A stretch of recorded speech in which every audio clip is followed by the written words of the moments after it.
বাংলাদেশের হিন্দু ভাইয়ের হত্যার সুবিচার চেয়ে পথে নেমেছিল কলেজ পড়ুয়া সুমন নস্কর।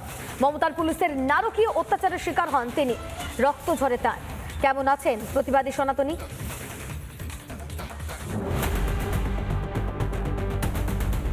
পুলিশের তারা, লাঠির বাড়ি, বেগবাগানের কংক্রিটের রাস্তায় আছড়ে পড়েছিলেন কলেজ পড়ুয়া। রক্তাক্ত হয়েছিলেন হিন্দু ভাইয়ের খুনের সুবিচার চেয়ে। হুড়োহুড়ি পুলিশি তাণ্ডবের মধ্যেও সুমনকে আগলেছিলেন রিপাবলিক বাংলার deputy executive editor Mayukh Ranjan Ghosh. যেভাবে হিন্দুদেরকে মারা হচ্ছে এই মুহূর্তে পড়ে গেল এই মুহূর্তে রক্তাক্ত অবস্থা হয়ে গেছে, রক্তে ভেজে যাচ্ছে হিন্দুদেরকে।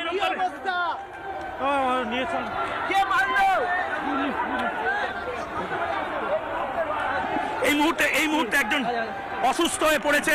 পুলিশের লাঠির ঘায়ে এই মুহূর্তে মুখ ফেটে গেছে। রিপাবলিক বাংলাকে ধন্যবাদ সুমনের পরিবারের। ওনার জন্য আমার ছেলে প্রাণটা ফিরে পেয়েছে। আমি যখন পড়ে যাই আমার তোলার মতন কেউ ছিল না, তখন ময়ূকদাই দূর থেকে আমাকে ছুটে এসে আমাকে তুলেছে। আরো 5 জন হয়তো সব হুড় পার করে যাচ্ছে, হয়তো দেখা যাচ্ছে ওর পিছেই মেরে দিত, হয়তো গায়ের ওপর পা তুলে দিত। এখন কেমন আছেন পুলিশের মারে আহত সুমন? মোটামুটি একটু চিড় হয়েছে, আর ভয়ের কোনো কারণ নেই। তা মোটামুটি ওষুধ দিয়েছে, বললো ওষুধ চলুক মোটামুটি মাসখানেক, ফের মাসখানেক বাদে দেখালে বললো ঠিক হয়ে যাবে, অসুবিধে নেই।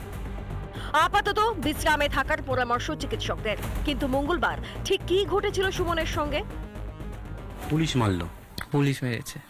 কজন ছিল লক্ষ্য করিনি, আমি ছুটে যাচ্ছিলাম, আমাকে নাকে মেরেছে লাঠি দিয়ে, আমি পড়ে গেছি। তারপরে মাথা ঘুরে গেছিল, আমার আর কিচ্ছু মনে ছিল। মঙ্গলবারের পর ছেলেকে নিয়ে চিন্তিত মা বাবা।